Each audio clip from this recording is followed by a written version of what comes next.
How do you make money in business? How do you make money investing? It's actually the same exact thing when you actually boil it down. I will explain in this video. I am Caleb Jones. This is Sovereign CEO. I teach people just like you how to set up location independent income and move to a less bad country, or at least set up an international backup plan and do all these things for very little money. So let me explain something I just did a week ago as the recording of this video. Something I've never done before, at least not in this particular way. What I did was I looked at several things that was happening in the economy. And as you've been watching the markets, if you've been watching various things lately, you have seen that the market has crashed. Cryptocurrency has crashed. Everything's crashed. Everyone's freaking out. Oh my God, which is what they always do, and everything crashes, even though this is very predictable and normal and part of the normal market cycle. But anyway, everything's crashed.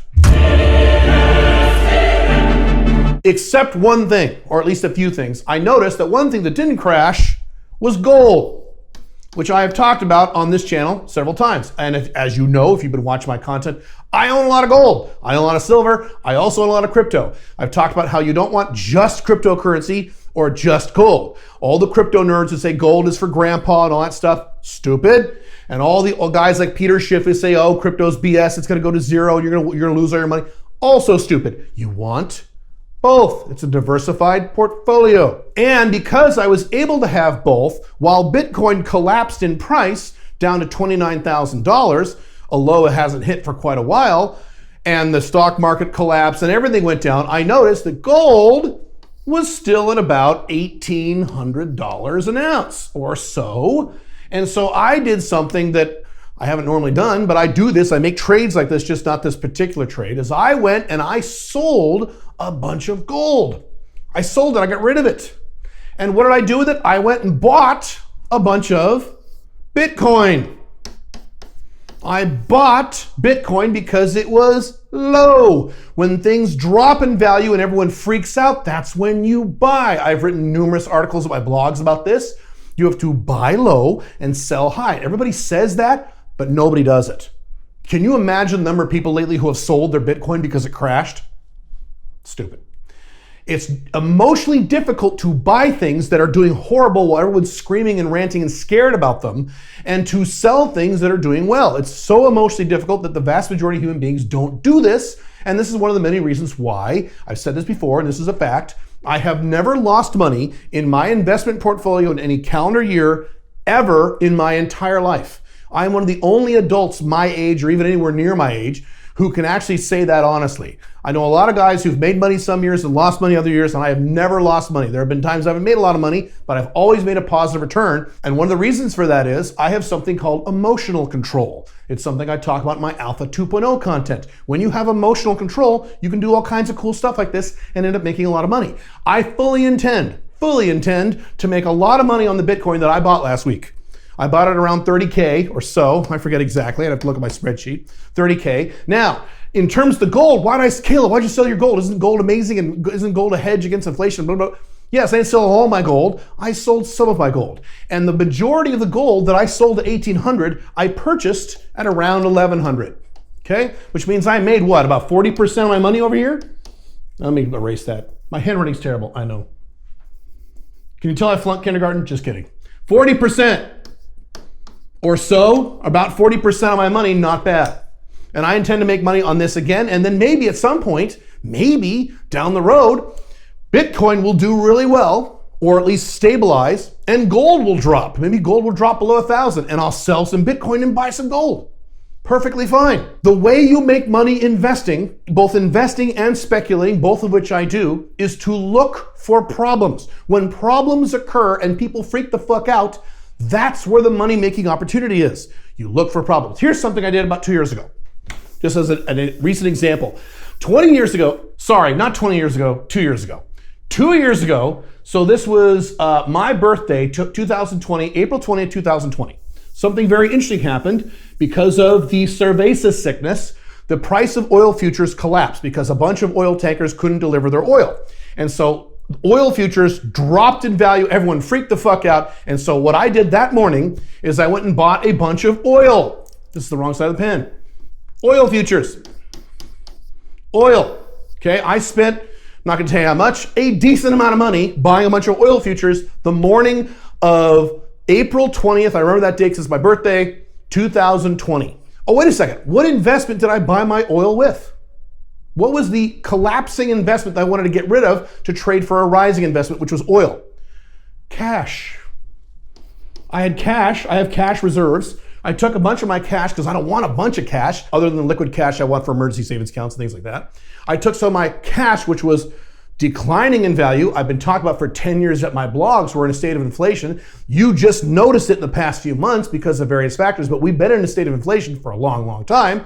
And people will say, but Caleb, what do you mean? The CPI is only 2 or 3%, Caleb. We don't have inflation. This is what they used to say just a few years ago.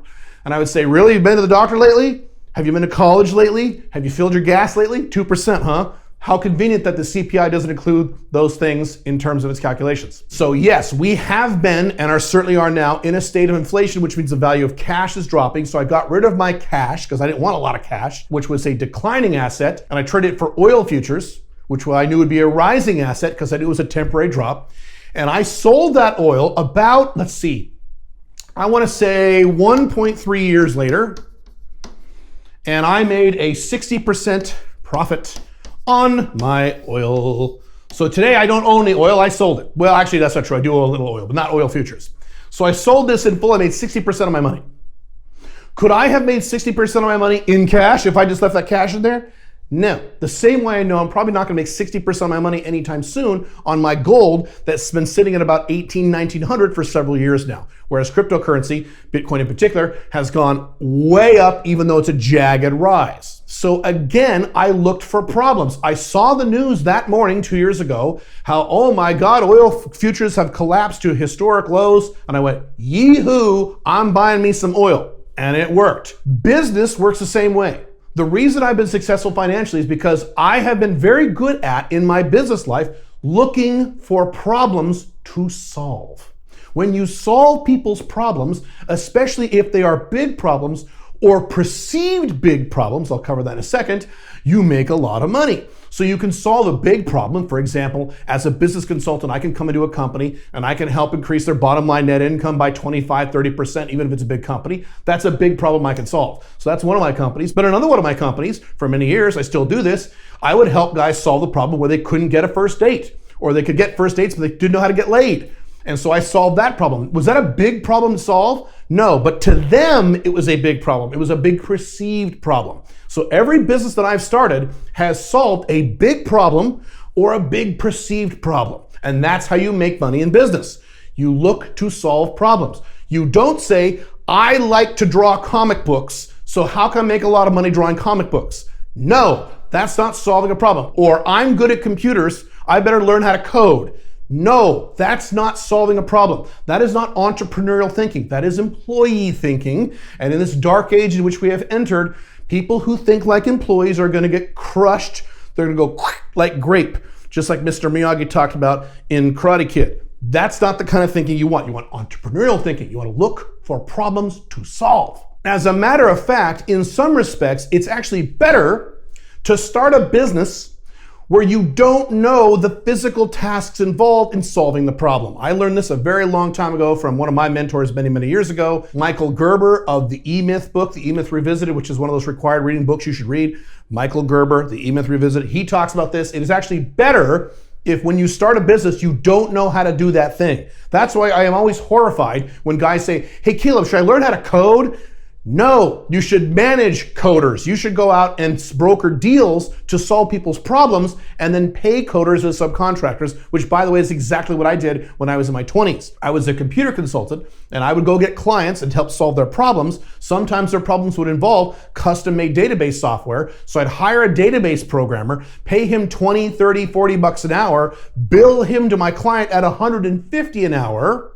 Yes, I did this many times. I would make more money per hour than the coder, even though I wasn't doing any coding because I don't know how to code. And I made a lot of money doing that because I was focused on solving problems while the coder was focused on learning how to code or some other technical task. I'm not picking on coders, you get my point. If you don't know how to technically do the thing where you solve that person's problem, it's actually easier because it forces you to think like an entrepreneur and a CEO and a business owner rather than an employee. You don't want to think like an employee. Employees are the ones who When oil collapses, when Bitcoin collapses, when the stock market collapses, they freak out and get scared. That's the employee mindset. The employee looks to go back to college to get an MBA to make a little more money at his bullshit corporate salary job. No, look for problems. Look for them in your investing life. That's where you want to put your money in investments. Look for them in your business life. That's where you want to start a business. Or at a bare minimum, if you already have a business, I've done this many times myself, you watch your customer base and you see what they complain about. I have been very good at this throughout my business career. Matter of fact, very good at this. That's one of my natural skills. I am very good at listening to my customers and listening to my audience and listening to what they bitch and moan about. And I go, aha, a problem, I can maybe help solve that problem. If I can't solve that problem, then I look for a different problem, or maybe I find someone else who can solve that problem and work in a deal just like I did with those database programmers. I hope you get my point on this. Look for problems and get excited about solving problems, both in your investment life and in your business life. Don't think like an employee. I have a lot more whiteboard videos coming soon. I will see you very soon in the next video. Have fun. Bye.